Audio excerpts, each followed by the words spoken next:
celebrando o 27º domingo do tempo comum, fazendo a nossa caminhada geográfica e espiritual com São Marcos no seu Evangelho, e nós já estamos no capítulo 10. Jesus, nos evangelhos passados, já anunciou pela primeira vez a sua paixão, anunciou uma segunda vez, e agora no capítulo 10, ele já está caminhando para Jerusalém. E o que aconteceria, o que aconteceu com Jesus em Jerusalém? A sua paixão e a sua morte. Ele caminhava para Jerusalém, já sabendo o que o aguardava, já sabendo que muitos tramavam a sua morte. E o evangelho de hoje diz que nessa caminhada para Jerusalém, os fariseus mais uma vez querem colocar Jesus à prova. Por isso que eu falei hoje para o Paulo, seminarista, é uma liturgia espinhosa, delicada, né? Falar sobre o matrimônio e sobre o divórcio. Os fariseus chegam diante de Jesus e o colocam à prova, perguntando sobre a questão do divórcio. Jesus não responde imediatamente os fariseus. Ele devolve com uma pergunta: o que Moisés vos ordenou? Eles disseram: olha, Moisés permitiu que um homem escrevesse uma certidão de divórcio e despedisse a sua mulher. E aí uma coisa interessante, é bom sempre a gente entender o contexto, porque abre muito a nossa mente. Essa questão do divórcio, que já havia começado com Moisés, ainda estava sendo debatida na sociedade judaica, e principalmente por duas escolas judaicas, duas escolas de pensamento. Uma escola chamada Shammai e uma escola chamada Hillel. A escola Shammai, ela era mais rigorista, era dessa escola que os fariseus se aproximavam. Então a escola de Shammai dizia que para o homem dar uma certidão de divórcio para a mulher, ele deveria ter uma razão grave. Uma infidelidade conjugal, sexual, um escândalo público, aí ele poderia dar a certidão de divórcio. A escola de Hillel, ela já era muito mais liberal. Ela dizia que por qualquer motivo que o homem se sentisse ofendido, ele poderia dar a certidão de divórcio para a mulher. Pode parecer absurdo, mas é qualquer exemplo. Se a mulher não fizesse o jantar como o homem quisesse, ele poderia despedi-la. Imagina só. Se a mulher falasse alguma coisa que não agradasse o homem, ele poderia despedir a mulher. Se a mulher não limpasse a casa direito, ele poderia despedir a mulher. Então, imagina só, né? Imagina, nos dias de hoje, né? Mas aqui só tem gente santa, ainda bem, não acontece essas coisas com vocês, tá? Então, existia esse debate. E aí é interessante, eu estava lendo uma referência explicando isso. Por que que Moisés, mesmo com a dureza do coração daquele povo na sua época, já que ele era o líder do povo, por que que ele permitiu que o homem desse uma certidão de divórcio para a mulher? Era para salvaguardar a mulher. Porque naquela sociedade, as pessoas falam que a igreja não valoriza a mulher, mas naquela sociedade, naquela época, a mulher não tinha voz alguma. Então o que acontecia? Se o homem se divorciasse da sua mulher, se separasse dela, mas não desse a certidão de divórcio para a mulher, ela era considerada uma pecadora pública. Ela poderia ser apedrejada. Então, quando Moisés permitiu que o homem desse a certidão de divórcio, então era para salvaguardar a mulher. Se ela fosse questionada pelas autoridades se ela estava divorciada ou não, ela apresentava a certidão de divórcio e eles entendiam que ela estava divorciada. Se o homem não desse a certidão, era considerado uma pecadora pública. E aí depois no Evangelho, Jesus, que debateu um pouco sobre o divórcio, ele relembra o projeto original do Pai, que está na primeira leitura de hoje. Qual que é o projeto original do Pai? Ele criou o homem, Adão, que estava no paraíso. O Adão era um homem livre, autônomo, ele dominava todos os seres, ele deu nome aos seres, Deus permitiu que ele fizesse isso, mas Adão não estava realizado. Adão não estava completo, porque faltava alguém semelhante a ele. Então aí Deus faz com que Adão caia no sono, do lado de Adão ele tira e cria a mulher. A vocação natural do ser humano é o amor, é a relação. Por isso que nós falamos que a vocação sacerdotal e a vocação religiosa são vocações especiais, porque fogem desse plano natural. Nós fazemos uma renúncia que é feliz, que é gratificante, mas de certo modo nós desviamos o caminho, porque a vocação natural é que o homem se una com a mulher, é que homem e mulher têm uma relação de encontro, de proximidade, de comunhão. E por isso que a igreja é a instituição que ao longo dos séculos tem valorizado e sempre valoriza a questão do matrimônio. Às vezes vocês podem se perguntar assim, padre, mas por que para o matrimônio a igreja exige tanta coisa?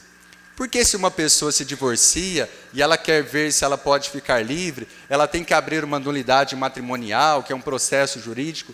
Porque para a igreja, o matrimônio é de instituição divina. A união entre homem e mulher em Cristo foi elevada à dignidade de sacramento. Um sacramento que o casal recebe a bênção de Deus, recebe a bênção da igreja. Por isso que é tão importante para nós. A maioria das denominações, ou todas elas, denominações cristãs, elas não valorizam o matrimônio como nós católicos. Alguns dizem assim, casou uma vez, não deu certo, casa de novo, casa de novo, casa de novo e vai. Até uma hora se acertar. Tem que arriscar muito, né? Então, para nós católicos, o matrimônio é de instituição divina. É um sacramento. Agora, claro, gente, recebe a bênção de Deus, recebe a graça de Deus no sacramento, mas é uma relação humana. Na relação humana, mesmo com a bênção de Deus, o matrimônio não está isento de dificuldades, de discussões entre o casal, de atritos, dificuldades com os filhos, os problemas de relacionamento, que existem. Então, não é que recebendo a bênção de Deus, tudo será perfeito. Existem as questões humanas. E pelas questões humanas, a relação pode ir se desgastando. Por isso que eu tenho dito nos casamentos que eu tenho assistido, a importância do diálogo no matrimônio. Ficou uma coisa mal resolvida, mal esclarecida? Converse, pergunte, olha, o que aconteceu? Você não entendeu o que eu falei? Ficou mal esclarecido? Você achou que foi uma ofensa? Ficou uma falha de comunicação? Converse, resolva as coisas. Senão, gente, nas relações humanas, as coisas vão se desgastando. E por isso, nós podemos entender que algumas pessoas, quando o relacionamento não se sustenta, podem chegar ao divórcio.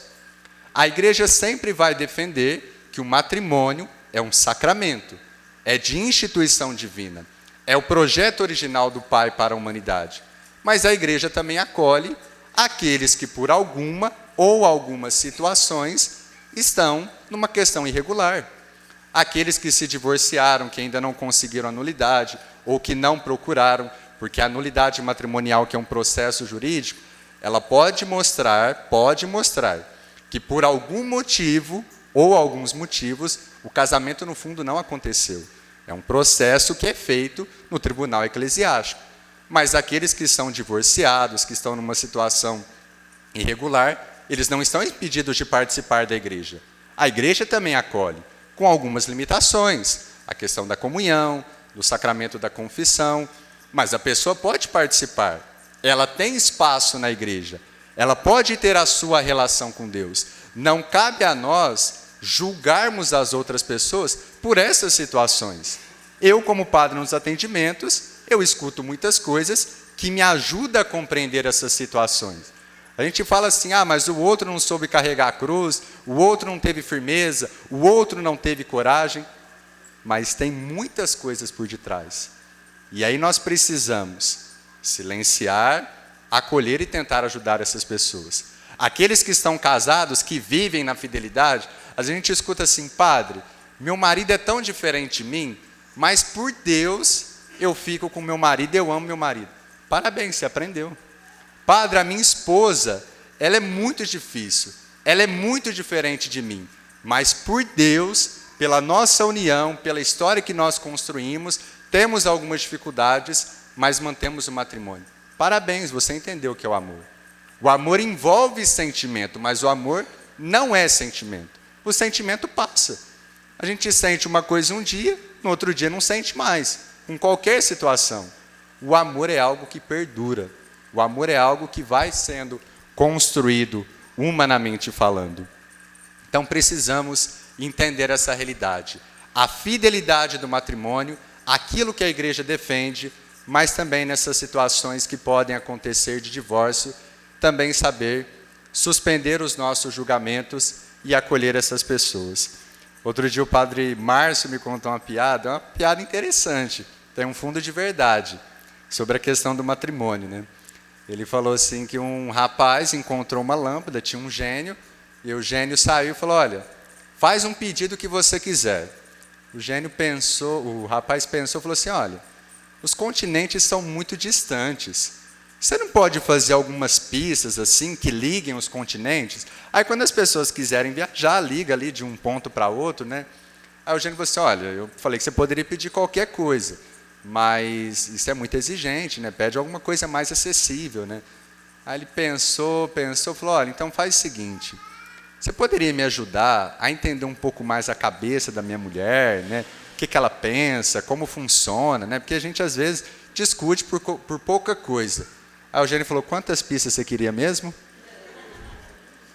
Matrimônio é isso, gente. Relações humanas são isso. Existem essas situações. Por isso que precisamos pedir a Deus que nos ilumine e que nos conduza.